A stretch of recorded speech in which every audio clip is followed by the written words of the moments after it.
Olá pessoal, bom dia. Essa é uma videoaula do curso de Tecnólogo em Segurança Pública e Social da Universidade Federal Fluminense. A disciplina que a gente trabalha é Estado, Direito e Cidadania em Perspectiva Comparada. Meu nome é Luiz Ramiro e essa é uma videoaula primeira do período 2018-2. Eu costumo gravar, porque muita gente às vezes não pode ou não está atenta no momento, mas talvez depois, quando dá tempo, eu consigo lançar no YouTube, né? Tem algumas já gravadas de outros períodos. E como na verdade eu fico à distância, eu não fico nos polos, só faço visitas ocasionais, é um meio de a gente entrar em contato. Como o curso é à distância, mas ele tem um caráter também semipresencial, então vocês podem ter contato com professores que ficam nos polos, né? Em que cada um está inscrito, mas ao mesmo tempo há um contato virtual com professores que estão à distância, monitorando a plataforma, enfim, exercendo alguma atividade como essa. Eu vou apenas pedir para que quem tiver online, não só aqui pela plataforma, mas pelo Hangout também, desligue o seu áudio para não dar retorno, né? Como nós somos apenas aqui poucas pessoas, talvez a gente consiga fazer uma interação, mas normalmente das várias videoaulas que eu já dei, começa a entrar muitas pessoas, então fica difícil assim abrir para todo mundo. Por isso até que no diálogo, no bate-papo, eu acabo colocando em caixa alta a minha fala para diferenciar, para ficar mais característico. Então, em geral, a dinâmica é o seguinte: eu vou apresentar, fazer uma apresentação e falar um pouco, e aí a gente pode ter um momento ali de diálogo, de debate. Se tiver uma quantidade maior de pessoas, menor, né, permanecer como a gente está agora, aí a gente pode tentar, se quiser, cada um falar e tal. Ou o que é de prática, a gente sempre faz, é ali nessa caixa de bate-papo, vocês lançarem perguntas e questões, eu vou tentando anotar mesmo enquanto estou falando. Bom, essa disciplina, na verdade, ela é uma disciplina meio que básica, né? Que envolve uma série de temas de direito, de teoria política, de sociologia. Ela é digamos assim, uma disciplina propedêutica, né? É um dos fundamentos do curso. Embora ela escape da linha um pouco de foco das demais disciplinas, né? Não que ela não tenha essa perspectiva de administração de conflitos. Na verdade, ela é anterior a isso, porque ela procura marcar bem os conceitos políticos que envolvem as relações sociais, né? Eu repito até agora, só para quem chegou, Paulo, tirar o áudio, entendeu? Todo mundo aí, Paulo, Renato, Thiago, vocês tiram o áudio de vocês para não dar retorno, tá? Até vou escrever isso aqui para todo mundo que entrar, tá começando a entrar mais pessoas, ficarem antenadas. Vou escrever aqui. Só um segundo.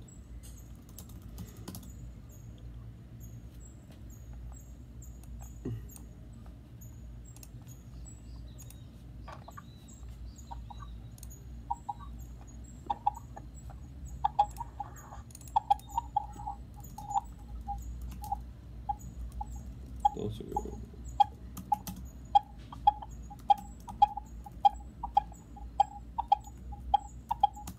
Na verdade é retirar o microfone, né?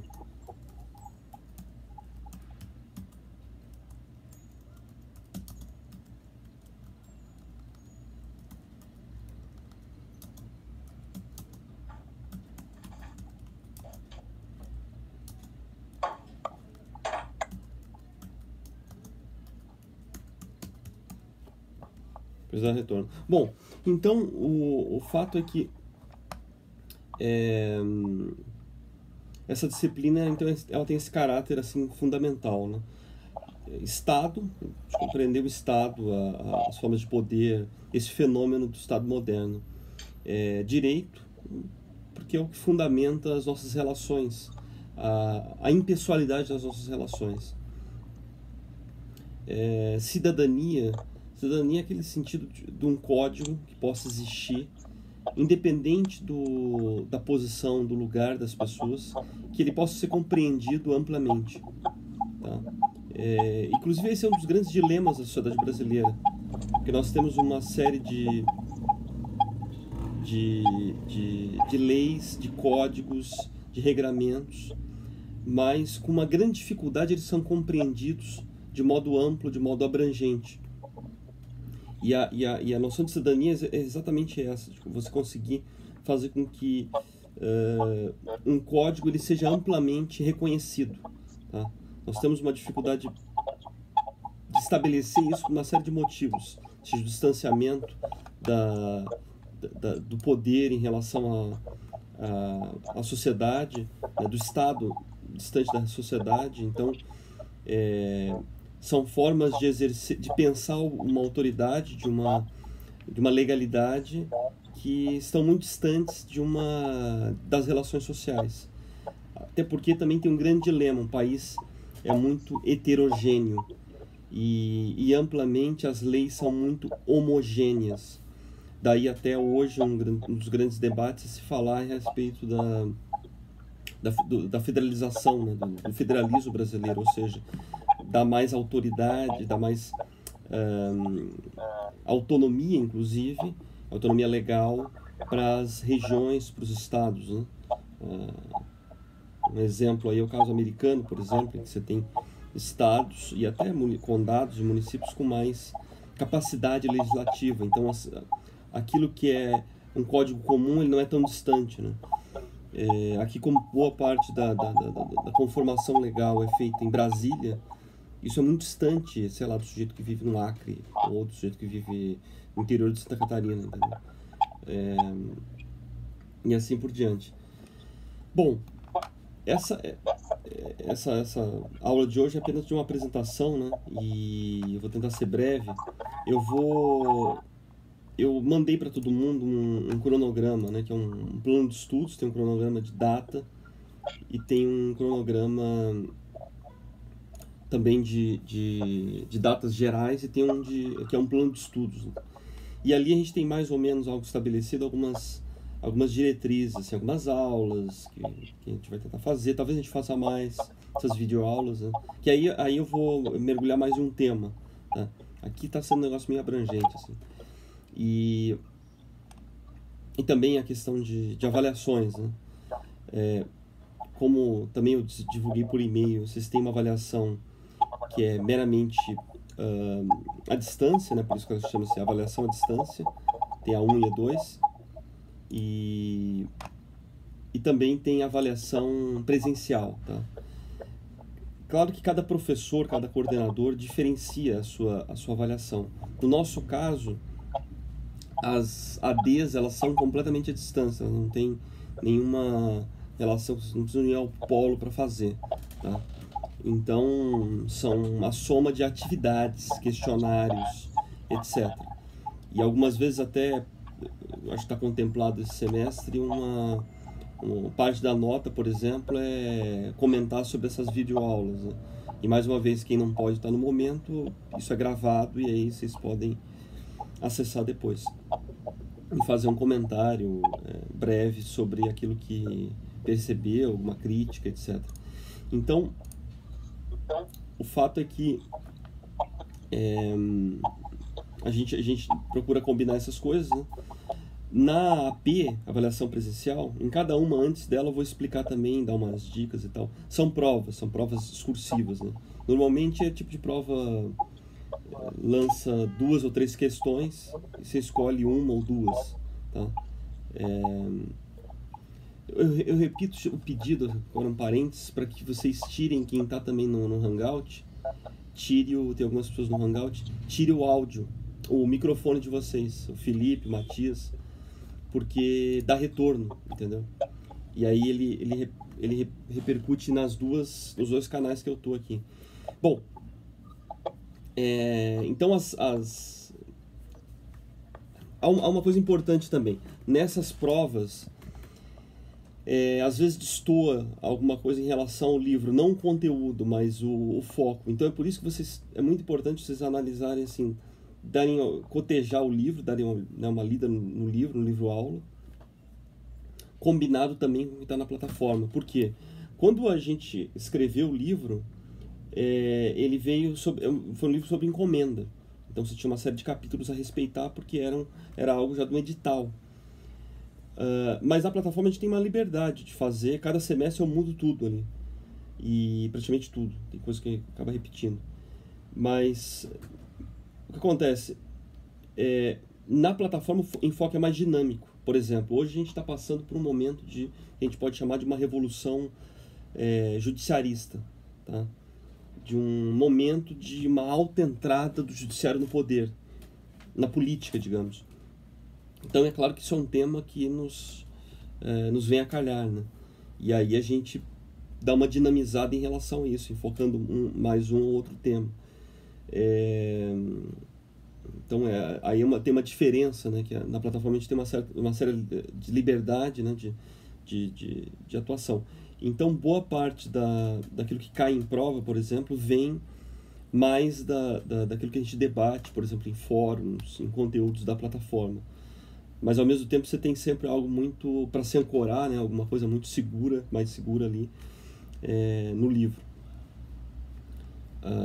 E eu repito assim, uma coisa muito importante que eu já abri agora o primeiro fórum na aula 1, é a participação de vocês nos fóruns, né? Claro que sempre com aquela mensagem que eu tinha mandado por e-mail, de buscar sempre trazer argumentos, não meramente um caráter opiniático, né? E às vezes até você vê que algum colega escreveu algo muito, muito interessante e muito...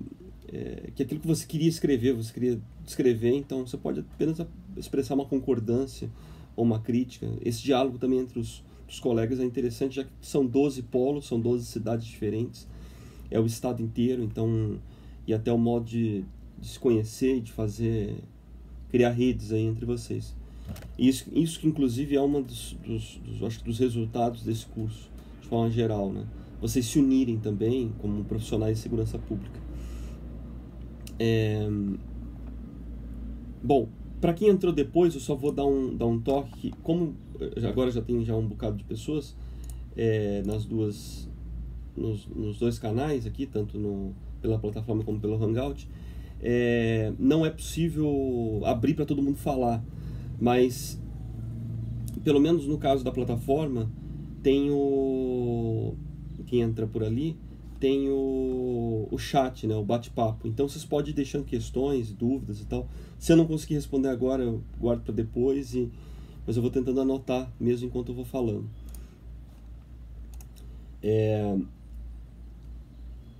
Então tem esse cronograma, esse plano de estudos, né, que eu mandei por vocês, acho que umas 2 vezes.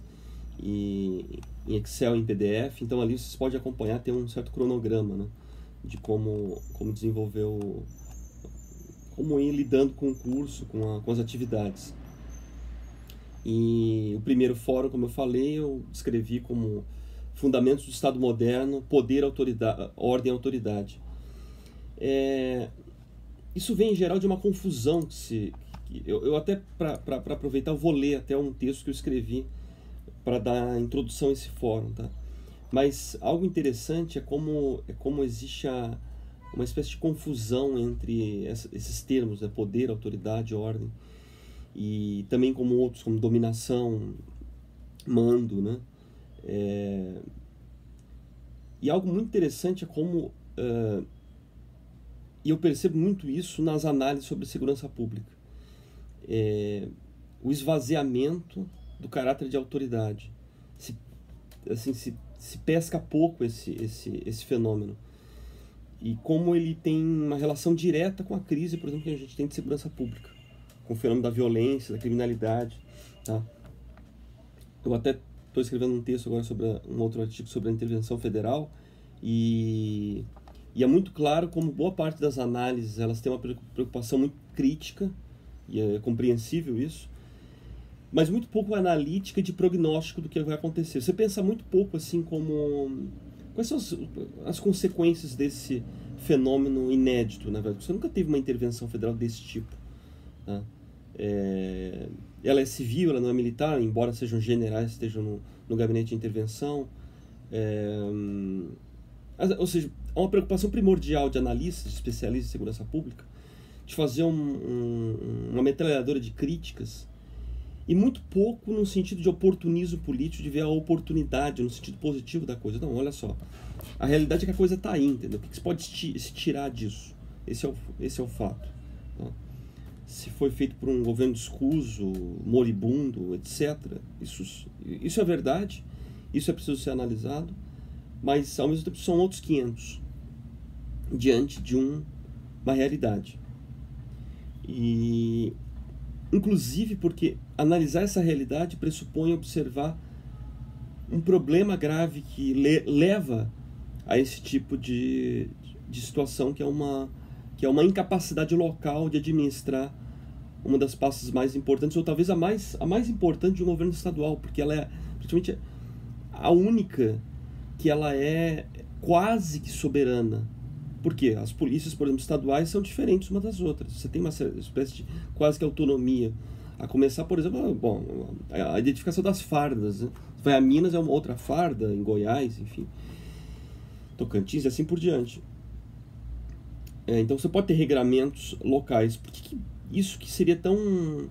Talvez aquilo assim que o Estado não deixasse ser liberado no Rio de Janeiro é tão fácil isso ser deslocado por uma outra instituição de poder. É claro que isso tem a ver com a crise de autoridade, né? Isso se fala pouco em termos, né, de análise de conjuntura, de segurança pública, porque eu vejo alguns motivos, né, disso. Sobretudo uma ideologização da vida pública, né? Da intelectualidade. Então, boa parte dos analistas ou são liberais ou são socialistas, e perdem um caráter assim de olhar a noção de autoridade. Não à toa, várias conclusões são muito comuns. Por exemplo, é muito remitente, você vê em relatórios, a conclusão de que você precisa legalizar as drogas, tá? Para que algo... como se fosse uma solução mágica, entendeu? Eu não vou entrar no caráter assim dessas posturas, estou fazendo uma descrição, tá?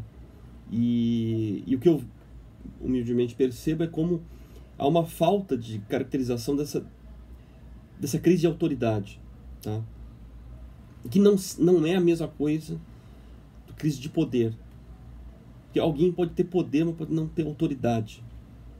A autoridade é aquela capacidade, é uma relação, é relacional, é bilateral, é o reconhecimento de que o outro que está num comando tem uma capacidade de elevação. Eu reconheço como algo elevado que me eleva. Tá?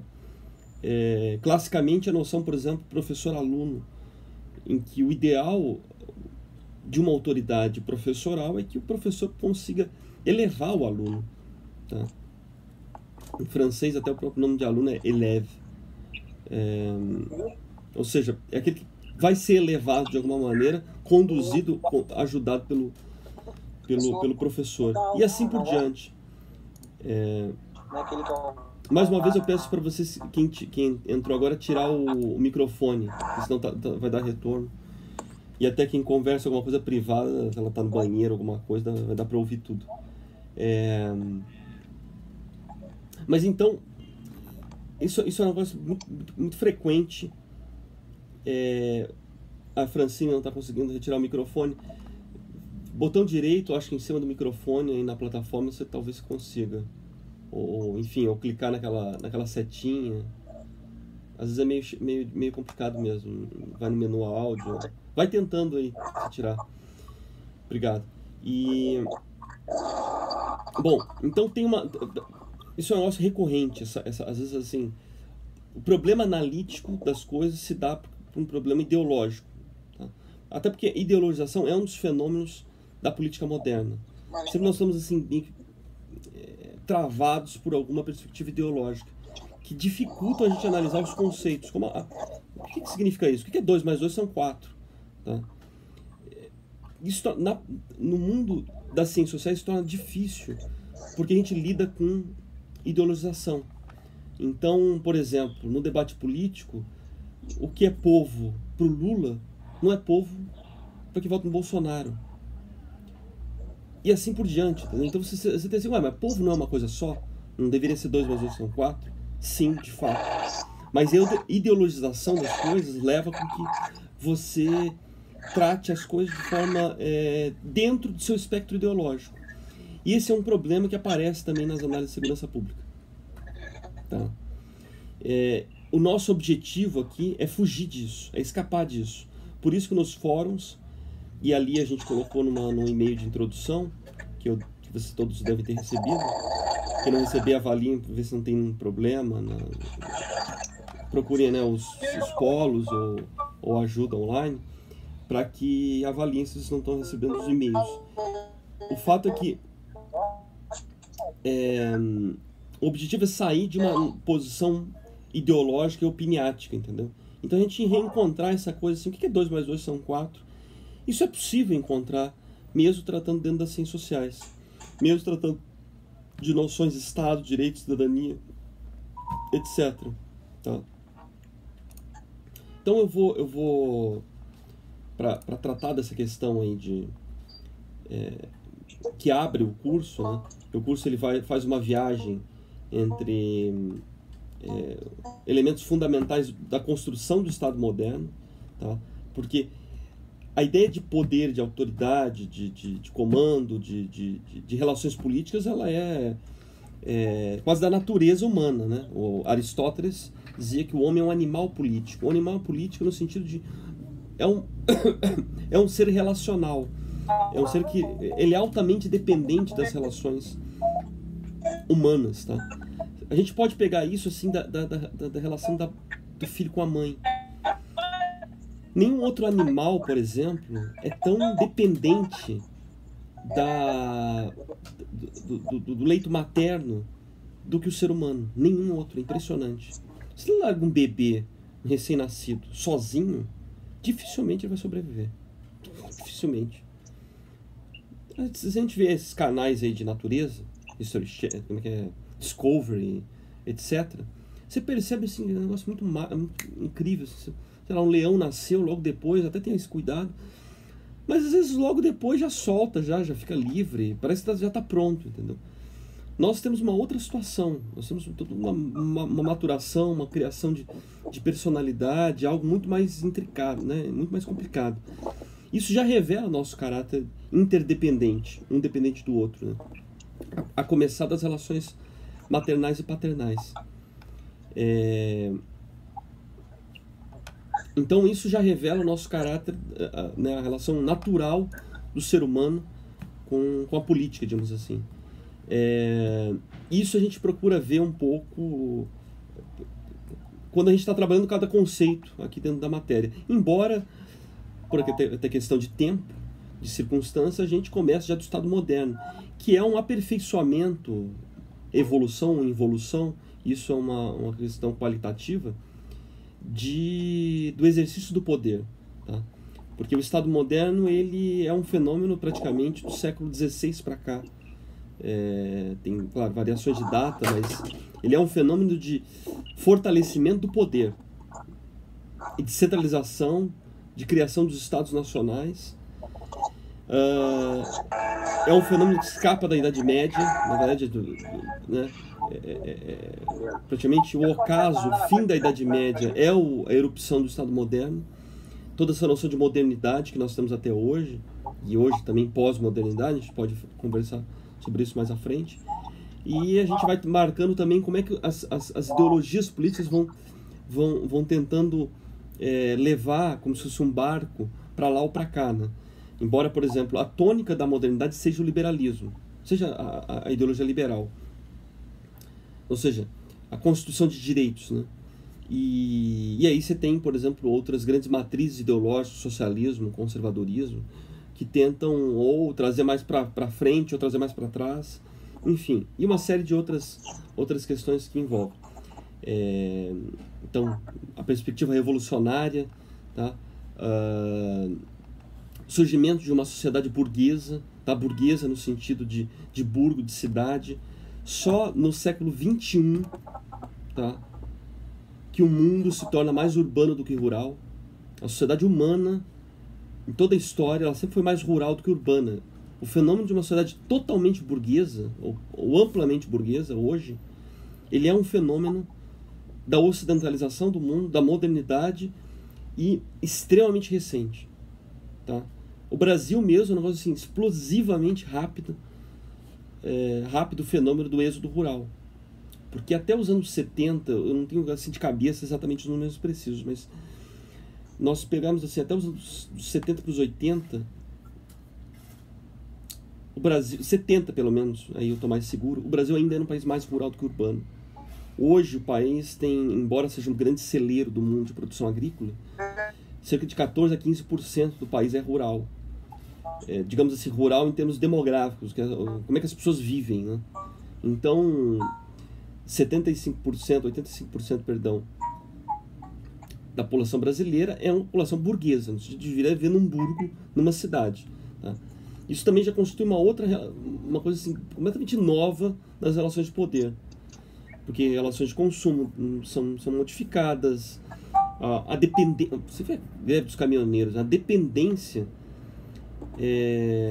de logística, de entrega de produtos, etc., das relações comerciais. É quase como se assim, o mercado se tornasse uma prisão.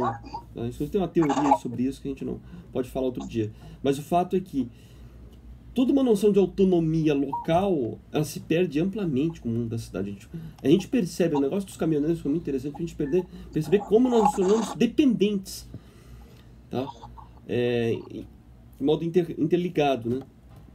Bom, e aí a gente vai pensar, bom, para nós não sermos trogloditas e um matar o outro, a ideia é que nós temos leis que criem relações entre nós, né? E aí é o fenômeno também do constitucionalismo, das constituições, dos direitos, por isso que esse também é um dos eixos do curso, e mais por meio a gente acaba tratando. Também como a sociedade se organiza para pleitear demandas, né? Aí os movimentos sociais, esse protagonismo da sociedade civil, que a gente vai sempre estar trabalhando em uma relação Estado-sociedade. Né? No final do curso a gente entra mais em Brasil, tá vendo todos esses fenômenos dentro do Brasil.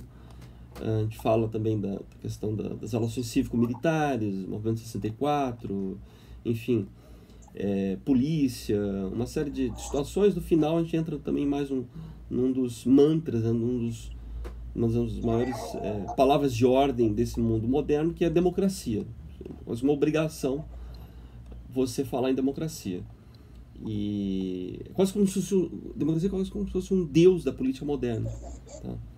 Ele é inescapável, está sempre pairando aí e é inquestionável. Tá?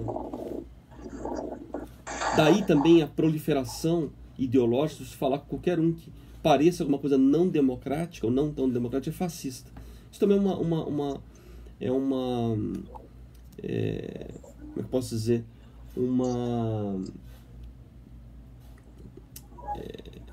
Mais um desses fenômenos aí do debate ideologizado moderno, né? Bom, então, como eu tinha prometido, eu vou ler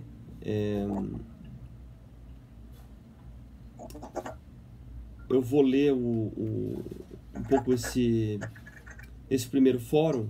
Eu já falei um pouco aqui do resumo, né, do curso em geral, como é que a gente trabalha, da questão das provas presenciais, das provas à distância. Já na aula 2 já vai ter atividade, questionário. Em geral são coisas rápidas, vocês tiram de letra.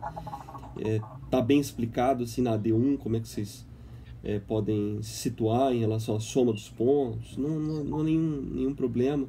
Eu sempre falo também para o pessoal não desistir, porque às vezes tem questão de trabalho ou algo particular que perde uma prova, mas tem várias chances, tá? Por exemplo, se você perde as 2 provas presenciais, ou uma e falta em outra, né, e vai em outra, você tem, por exemplo, uma AP3, Então, eu sempre digo assim, não desista, né? E falo para os colegas também, pô, perdi uma prova, perdi uma B, mas não desistir porque há maneiras de recuperar, tendo esforço. Então eu vou tentar, eu vou procurar ler agora esse primeiro fórum, até para explicar assim como é que a gente trabalha nesses fóruns, né? São discussões assim escritas e a primeira ideia aí disso que eu falei, né, dos fundamentos do Estado moderno, poder, ordem e autoridade. Bom, e aí eu descrevo, né, que é um desafio, né, que é tratar desses elementos que são anteriores ao próprio Estado moderno e que marcam toda a teoria política, assim como qualquer relação política, né. Pois eu falava, né, logo anteriormente de como já Aristóteles nos escreve como animal político, né, na política, no livro A Política de Aristóteles. Uma das primeiros parágrafos usar essa descrição, e que é uma descrição muito conclusiva, muito saudável, porque ela realmente é real, ela é um elemento constitutivo da nossa vida. Então, nas relações de poder, desde a antiguidade, a gente vai ter relações de mando, de autoridade, etc., de poder. E o nosso desafio é entender o que muda com o Estado moderno, tá? Que é o chão que a gente está pisando hoje. Bom, então, inclusive esse é o objetivo desse texto que eu escrevi aqui para dar início a esse fórum, né? Que eu delimitei, que eu intitulei O Poder e o Estado Moderno. Na literatura da teoria política, quando tratamos de Estado moderno, logo surge a discussão sobre o poder. Poder é a capacidade de mandar e ser obedecido. Max Weber tratou de 3 ideais em que a noção de poder se expressa, a partir da noção de dominação. Ele trabalha com a ideia o termo dominação, né? Então, teria 3 vetores, né? Ou 3 explicações fundamentais para demonstrar como é que alguém domina e outro se vê como dominado, tá? Porque aí é que tá. Sociologicamente, essas relações, elas são relações bilaterais.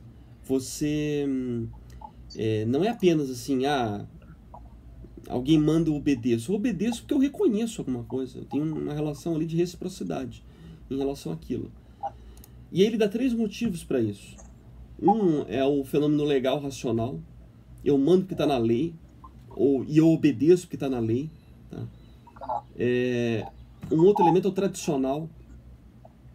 Há uma ordem, há um pressuposto do passado sobre o presente, algo que é permanente na sociedade. Então, há uma tradição fazer isso, logo eu correspondo a isso. Um outro elemento, né, do fenômeno da dominação é o caráter carismático. Você dizer o seguinte, o sujeito é carismático e isso explica o seu poder, né? Tá, tudo bem. Mas ele é carismático porque alguém reconhece isso. É como o fenômeno da beleza. Alguém é bonito porque alguém reconhece que o sujeito é bonito. Tá? Se dependesse apenas do espelho, embora o narcisismo é a dependência última do espelho, você não teria modelo ou reconhecimento de um concurso de beleza. Tá? Você tem isso porque você tem um reconhecimento recíproco. Há padrões, há concepções marcadas do que é ser belo, por exemplo. E o fenômeno do carisma é o fenômeno de como é que se consegue exercer um mando, né, uma dominação sobre o outro, às vezes sem um recurso legal, ou às vezes sem uma instituição tradicional. Mas é porque você tem uma capacidade de encantamento que é tremenda, que gera assim, um respeito, uma aderência, tá? Se a gente for olhar assim, na literatura, isso é muito forte, nos fenômenos políticos também que nós temos, contemporâneos, enfim. O elemento carismático é um elemento assim, quase que mágico. Tá? Claro que ele é bastante pessoal, né? Aí até a sua dificuldade de permanência e de transferência. Por exemplo, se a gente for pegar o fenômeno da Venezuela, você tem um objetivo de manter o carisma do Chávez pelo Maduro, quase que santificando o líder carismático que era o Hugo Chávez, né? Quase como um elemento ali religioso, quase que messiânico, na verdade. Bom, continuando o texto, com efeito, faz mais sentido tratar dessa maneira, ou seja, tratar o poder através da ideia de dominação, pois domina apenas aquele que tem alguém a quem dominar, que por sua vez se deixa dominar. Observe que todo o pensamento sociológico está voltado para uma ideia de reciprocidade, de que uma coisa não existe sem a outra. Até mesmo a beleza pode existir em si, mas se não for reconhecida socialmente, seus efeitos são nulos. Como no caso de uma pessoa bonita que entra numa sala a fim de provocar os que estão presentes. Se todos pactuarem de que modo algum prestarão atenção a essa pessoa, o efeito daquele atributo sobre o conjunto é praticamente nulo. É o que eu estava falando há pouco. O Estado moderno é a instituição na qual o exercício da dominação política se tornou vitorioso na era moderna. Então foi um modelo vitorioso. Existiram outros modelos que concorreram com o Estado moderno. Tá? Em outras épocas tivemos outras formas de organização do poder político sobre um território, como as cidades-estados.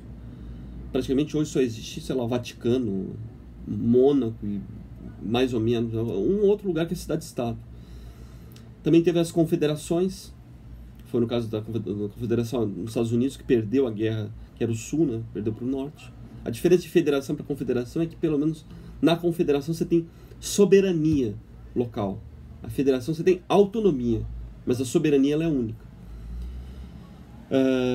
Tinha os impérios também. Praticamente o último império do mundo, na era moderna, é o Império Turco-Otomano, que cai, né, ao fim da Primeira Guerra Mundial. Ao longo da Primeira Guerra Mundial. Já o que atravessa a era moderna até hoje são as discussões governamentais dentro e fora dos estados. A quantidade de poder de um governante hoje é tão grande que causaria inveja a qualquer príncipe da Idade Média. Um rei medieval, um Carlos I do século VIII da França, por exemplo, ficaria impressionado com o poder do executivo de uma prefeitura brasileira. Quem dirá do país, tamanha quantidade de agências, secretarias, assessorias, cargos comissionados, capacidade de propaganda, capacidade de arrecadação de tributos e, sobretudo, o poder de influenciar populações inteiras, mudar tantas vidas. Já imaginaram a quantidade de poder, por exemplo, de um prefeito? Eu tinha escrito aqui há um tempo, o texto foi recauchutado, por isso permaneceria Eduardo Paes, prefeito do Rio de Janeiro, que eu acho que era um trecho que eu peguei de uma coisa anterior. A época ainda era faz tempo esse trecho. Era o prefeito. Mas o fato é que é para identificar o seguinte: hoje uma mísera prefeitura no Brasil ou em vários outros países tem um poder assim que se você trouxesse um rei medieval aqui, ele ia ficar impressionado. Não tem essa capacidade, essa quantidade de agências de exercer algum tipo de dominação sobre as outras pessoas, tá? De mudar vidas, etc. Vocês peguem, por exemplo, o caso do um fenômeno importante. O alistamento militar para a guerra ele só surge num estado como Napoleão, na França. E é sempre mencionado o exemplo do Luís XV, que é o penúltimo rei antes da queda da Bastilha, que queria regimentar, né, a população francesa para uma guerra. E na verdade é muito espantoso porque ele tem que ir pedindo praticamente de região por região, pedindo apoio aos nobres para que contribua, né,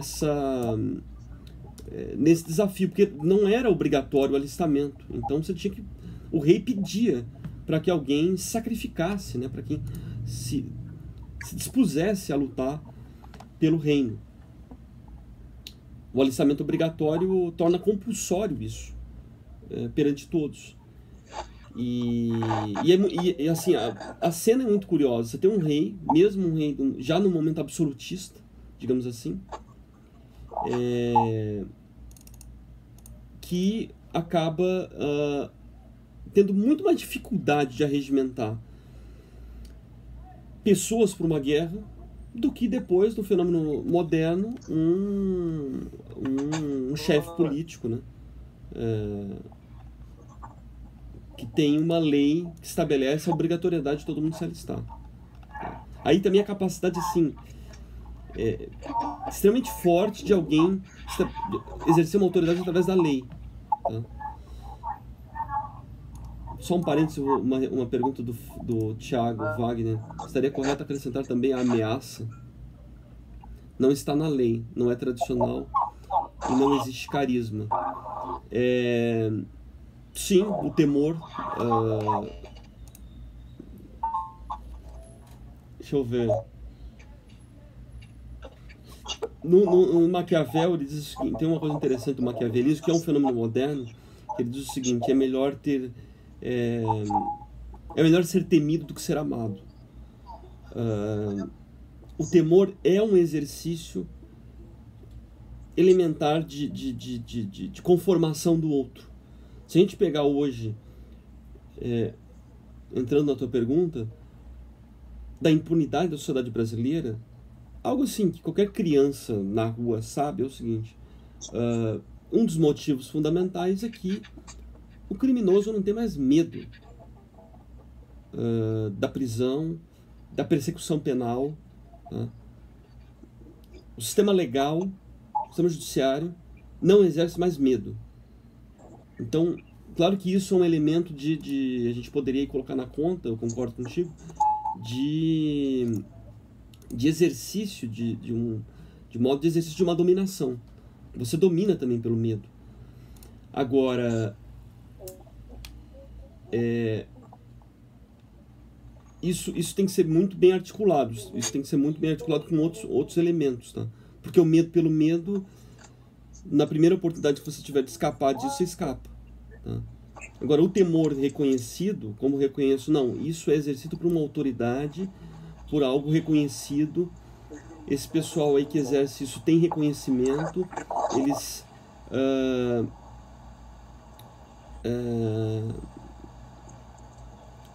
isso tudo é público, então eu tenho que acatar, tá? Porque isso pode entrar na cabeça do próprio criminoso, entendeu? Como, por exemplo, você vê nessas questões do narcotráfico internacional, que envolve os Estados Unidos, o temor de narcotraficantes de caírem na prisão no sistema judiciário americano. Era o caso do Pablo Escobar, por exemplo. O conluio que o Pablo Escobar fez, que os cartéis colombianos fizeram, foi quando o ataque, né, mais enfático das instituições de investigação americana para levar os caras para extraditar para o sistema judiciário americano. Então você reconhecia aquilo ali, porque você, não, eu não vou poder corromper todo mundo ali, porque não tem jeito. Aquilo ali tem um reconhecimento fundamental, basilar, e não sou eu que vou superar isso. Então, assim, né, o sujeito preferiu morrer, como o próprio Escobar, do que cair numa prisão americana, cair num sistema de persecução norte-americano. Então eu concordo nesse sentido, e isso remonta tanto uma questão elementar, né, de teoria política moderna, como no caso do Maquiavel, assim como a gente olha hoje um fenômeno como da impunidade na sociedade brasileira. Bom, então eu estava continuando aqui, deixa eu ver onde é que eu parei. Tudo bem que uma prefeitura não é um estado, estava falando de prefeitura, né? O poder de prefeitura hoje, talvez um rei medieval nem sonharia em ter. Tá? Tudo bem que uma prefeitura não é um estado independente, porém o modelo e o princípio é praticamente o mesmo. Um exemplo é como historicamente no Brasil as prefeituras se esforçaram para... Aqui eu errei, eu tenho que arrumar um negócio. Para obter a permissão constitucional de terem suas próprias...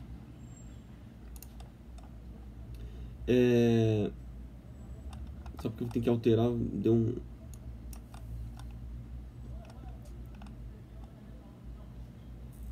Suas próprias guardas, a questão a questão da guarda municipal foi algo importante que as prefeituras têm conseguido, e até a própria discussão sobre o armamento, né, das guardas municipais. E é também uma capacidade de poder local, tá, que tem surgido e crescido. Na outra ponta do problema, ao pensarmos nos blocos econômicos e políticos, como a União Europeia, por exemplo, também estamos falando de Estado, embora num caráter diferente do Estado moderno, de uma prefeitura, obviamente. Neste caso, né, de um bloco econômico, o modelo assumido é claramente de um Estado, inclusive no caso da União Europeia, de fato uma Constituição já existe para o bloco, e já se discutiu, inclusive, a formação de uma força armada própria, assim como existe um tribunal próprio da União Europeia. Além do mais, o que parece exceção não foge à regra, já que até dentro desses blocos há quem procure reafirmar-se enquanto um novo Estado, como é o caso da Catalunha na Espanha. Ou seja, o Estado moderno é como um avalanche que vai nos carregando para um sentido de exercício político. Tá? Então, de centralização do poder. Então, é a prefeitura que quer centralizar o poder em si, é a União Europeia que quer centralizar o poder em si. Cada um quer puxar como uma força centrípeta para si. Essa é a tendência fundamental do exercício do poder no fenômeno moderno. Um livro fundamental sobre o conceito de poder é a obra de Bertrand de Jouvenel, O Poder, História Natural de seu Crescimento. Para Jouvenel, o poder em questão é o do Estado, que é comparável a um monstro, no caso o Leviatã de Hobbes, ou o Minotauro, como ele denomina. O Thomas Hobbes, que escreveu o Leviatã em 1651, ele descreve o Estado como uma máquina, tá, em que o soberano opera e ela supera um dos principais dramas humanos, que é o medo da morte violenta. É o conflito natural entre os homens. Então, é preciso ter uma autoridade artificial, no sentido de uma máquina, de um artifício que é empregado para estabelecer uma paz civil. Tá? Esse é a índole, né, do Thomas Hobbes. Isso parte de uma noção de uma antropologia negativa, digamos assim, de uma noção de que os homens são maus, de que os homens são homem é lobo do homem. Então você tem que ter uma autoridade superior que faça, que exerça, né,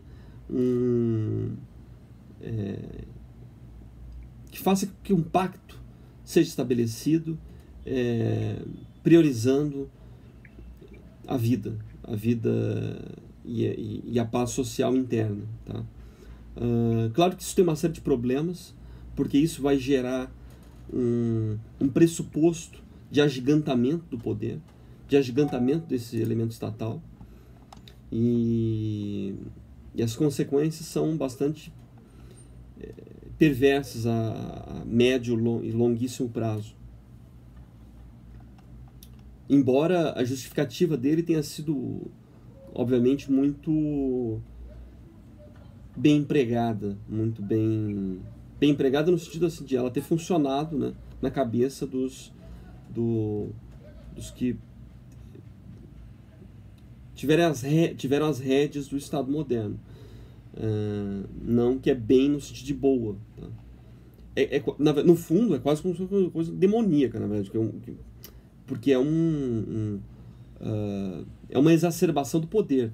Porque ela vai gerar, depois, quando surge o fenômeno da mente revolucionária, do pensamento revolucionário, que você tem que sempre trocar o presente em nome de um projeto futuro, a questão do poder ela vai funcionar da seguinte maneira: você não aguenta ter alguém que tem um poder que não seja da tua índole política e ideológica.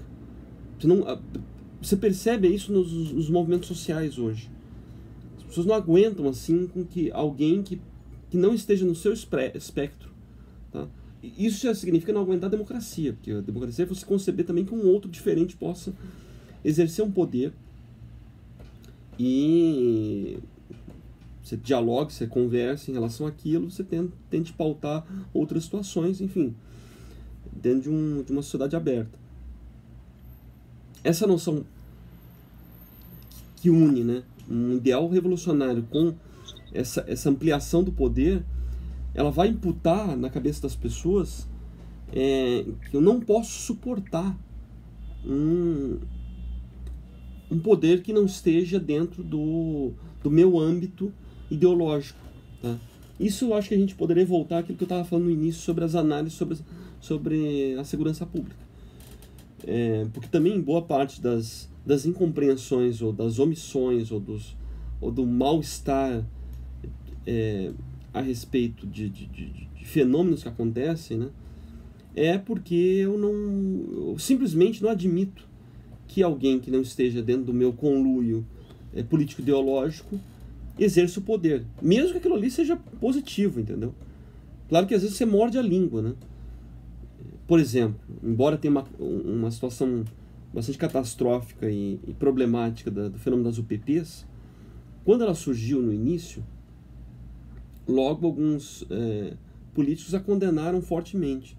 Mas eu presenciei, por exemplo, num debate com um desses políticos ícones dessas críticas, que o sujeito admitiu que não tinha mais como criticar porque ele era quase escorraçado de morro quando ele falava mal das UPP. Isso no início, né? Ponto. Não vamos entrar nesse assunto, mas o fato é que o pressuposto ideológico do sujeito mandava ele metralhar aquilo ali, condenar. Por outro lado, a prática e aquela coisa de 2 mais 2 são 4 mostrava que tinha que ter muito mais cuidado, né? Tanto como estava entrando na seara de escolhas políticas, de eleições, ele acabava admitindo que dava um pé atrás. Mas assim,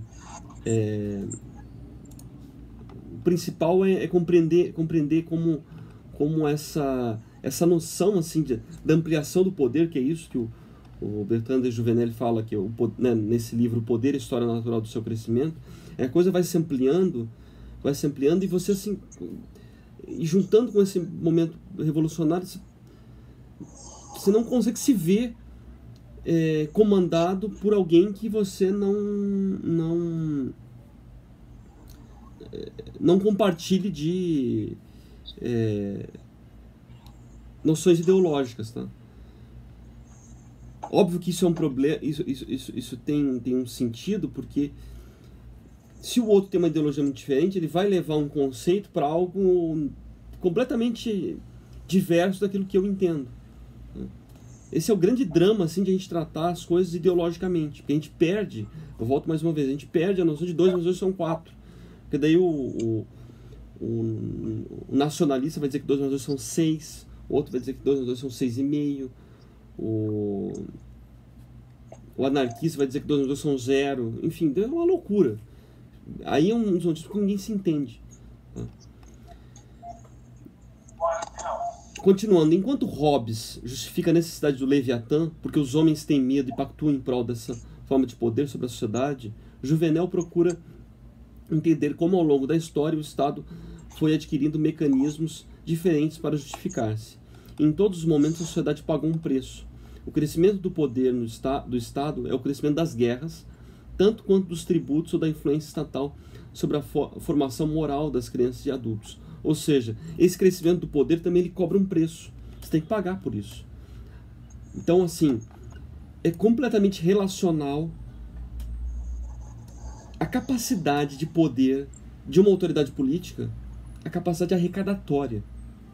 Isso é um negócio, assim, tremendo no Brasil. Como é que uma situação política destituída amplamente de autoridade, no sentido assim, que ela não nos eleva, ela não nos traz algo superior, muito pelo contrário. Se a gente for transitar, passear no Congresso, a gente vai sair assim, tomar banho, entendeu? Vários banhos. Porque a coisa assim é quase fedida. Mas também não basta ir a Brasília, não precisa ir a Brasília, basta ir na Câmara, aqui no Câmara de Vereadores do Rio de Janeiro, ou de qualquer outra cidade em geral. É uma coisa de porcos, praticamente. E assim como a gente percebe também em várias instituições públicas. Como é que isso tem tamanha capacidade de poder e ela é correspondente à capacidade arrecadatória? Como é que a gente paga tanto? É um negócio meio maluco, entendeu?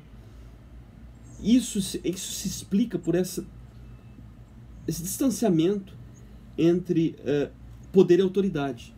Nós aprendemos, nós fomos incutidos a respeitar um poder mesmo quando ele não tem autoridade.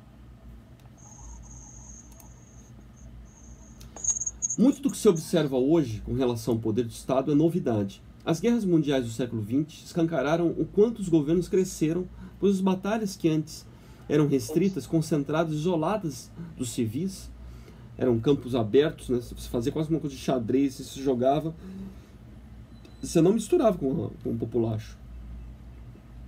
Se antes elas eram apartadas do meio civil, elas passaram a movimentar diretamente sociedades inteiras. Ou seja, tanto que a gente tem os fenômenos da Primeira e Segunda Guerra Mundial como guerras amplamente civis, assim, se mexeu com toda a sociedade. Mesmo no século XIX, com Napoleão, ou antes, em nenhum outro momento a guerra foi tão total, aí você fala de guerra total, né?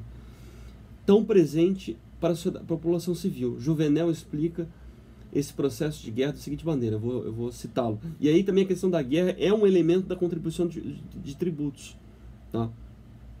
Como num amplo civil da segurança pública, parte dos nossos tributos também são para pagar o elemento, a proteção. E no caso brasileiro é um negócio mais curioso, porque como é que você tem, por exemplo, e aí também a forma de organização dessas, da instituição de proteção, né, tanto de segurança pública quanto de defesa, porque nós pagamos por 2 exércitos praticamente. Mas ninguém declara guerra. Talvez fosse até mais fácil declarar guerra interna e externamente. Aí você tem uma coisa mais até honesta, né? No sentido de pagamento de tributos. Mas hoje se paga dois exércitos. Porém, o efeito para a sociedade é horrendo, né? Também, obviamente, para os profissionais que trabalham, que no caso do Rio de Janeiro, vivem morrendo aí injustamente. Então, o Juvenal fala assim sobre essa questão da guerra, né? A guerra não é necessariamente, nem sempre foi, isso que nós vemos hoje. Ele fazia menção aqui à Segunda Guerra Mundial, que foi de 1938 a 1945. Ela tomava, na época napoleônica, né, no século XIX, os homens de idade militar, mas nem todos. E o imperador habitualmente não convocava mais do que um contingente. Ela deixava a sua existência ordinária a todo o resto da população, não lhes demandando mais do que contribuições financeiras moderadas. Ela tomava menos ainda no tempo de Luís XIV, a obrigação militar era desconhecida e o particular vivia fora do conflito. Ou seja, ele está falando, mesmo no período do Napoleão, que já é a exacerbação do Estado moderno, você não tinha esse fenômeno que se tem a partir do século XX. Tá? O autor questiona ainda se, diante desse quadro histórico, o que se passa no século XX é meramente acidental.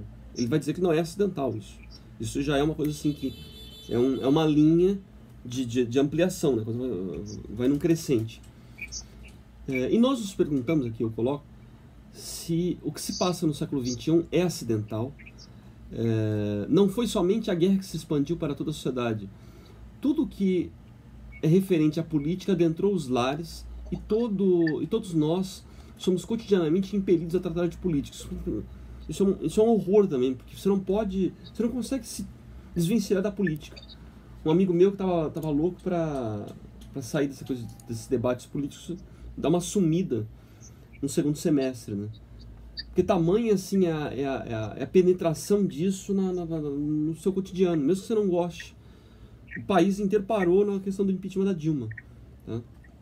E é assim, você fica paralisado, né? Porque isso te envolve de uma maneira, você quase não tem liberdade de dizer, não quero. Você é obrigado, até pelo fenômeno democrático, você é obrigado a opinar.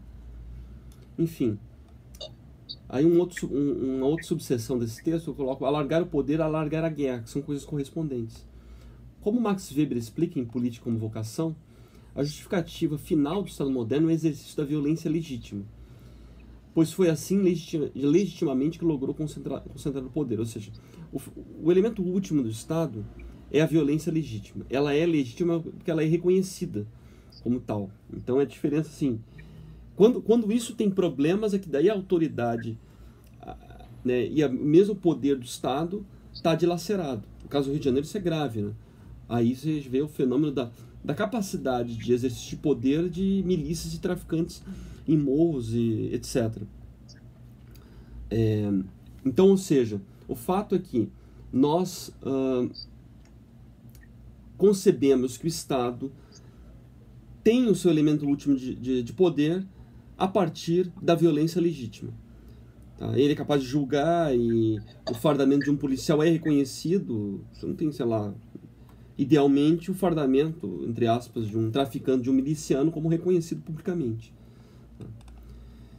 Embora eu disse ali que o fenômeno de eles serem reconhecidos localmente em alguma situação é a correspondência à falência da autoridade pública, tá? Estatal. Historicamente, a guerra era pequena porque o povo era pequeno, mas o poder tem uma tendência natural a crescer. E aí o Juvenal fala, os reis procuram fazer com que o clero de uma parte, os senhores e as comunidades do outro lhes dessem ajudas financeiras mais e mais frequentes. Por isso dizemos que o príncipe, enquanto chefe político do Estado, venceu uma guerra concorrencial, eliminou e logrou impor seu poder frente a demais ordens, como o clero e a nobreza. Então você pôs de lado o clero, a igreja perdeu o seu poder, a nobreza também, sobretudo a nobreza da terra, e se acendeu essa instituição política estatal feita de burocracia, o poder burocrático, né, a autoridade burocrática, o corpo burocrático, que se engrandeceu sobre esses demais entes que tinham muita autoridade e até poder em momentos passados. Daí porque a imagem do Leviatã é um monstro segurando o báculo e a espada que retirou da mão do bispo e do nobre, respectivamente. Vocês procurem na internet a imagem do Leviatã, e tem no livro também, no livro aula eu explico isso. No período medieval não havia esse incomensurável poder do Estado. Por um certo tempo existiu algum equilíbrio entre três ordens de poder: a nobreza com as armas, a igreja com o monopólio da religião e o povo com a economia, que não funcionava como hoje para o acúmulo, mas para a reprodução da sociedade, para pagar a defesa e uso da terra aos nobres e financiar a instituição religiosa. Também não tinha essa exacerbação do funcionamento do mercado como nós temos hoje. Tá? A tributação sobre a sociedade começa com um motivo de guerra. Este foi um passo prodigioso para o poder. No lugar de mencionar recursos para eventos circunstanciais, uma ameaça estrangeira, uma catástrofe natural, um evento coletivo, etc., ele recebe uma dotação permanente. Todo o seu objetivo irá girar em torno do aumento desses recursos. Então, ao invés de algo esporádico, como existia, que o rei, né, ou até o imperador ia de lugar em lugar pedir os recursos para uma empreitada, como a igreja fez na era medieval para enfrentar os muçulmanos na Europa e reconquistar a Terra Santa, era pedido de lugar em lugar. Até o padre ia lá, o nome do Papa, etc. O Papa transitava, enfim, para as cruzadas. No elemento moderno isso acabou. Você tem um negócio, uma cotização permanente. Então, assim, você vai surfando no pronto, na verdade. A onda já está pronta para você surfar. Organização e permanência do mando.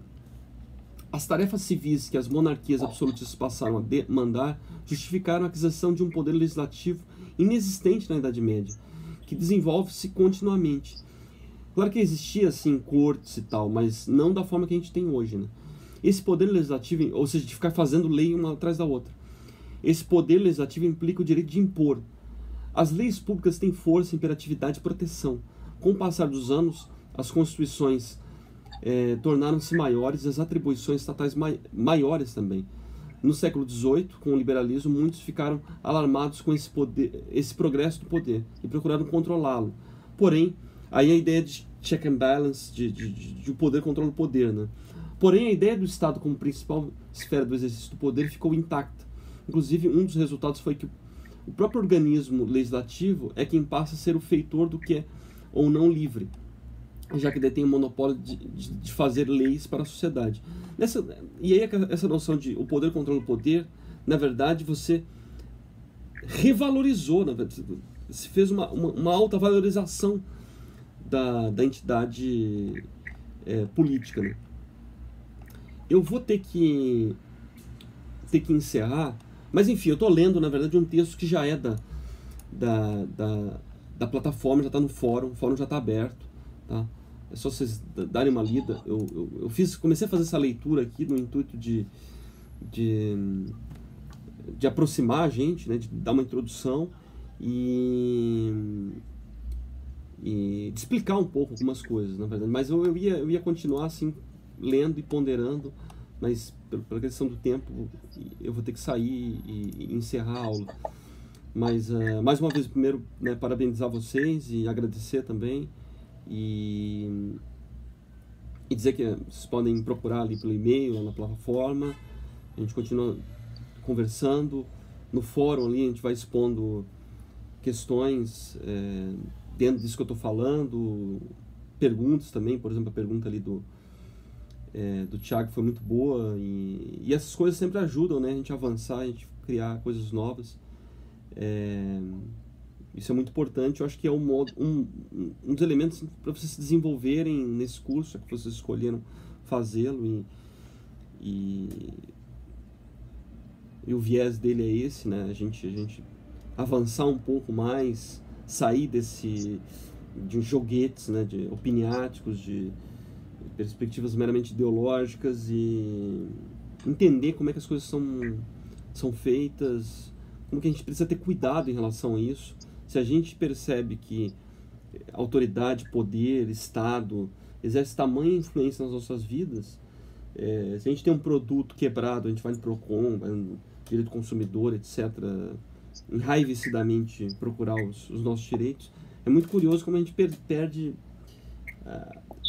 a noção de preocupação referente aquilo que é tão elementar nas nossas vidas, na nossa condução de vida, que é a política, né? Embora seria um desejo ter que falar menos disso, óbvio. A gente ter espaço para cuidar mais de outras coisas, né? E, na verdade, isso é uma outra disputa, isso é uma outra briga que a gente tem.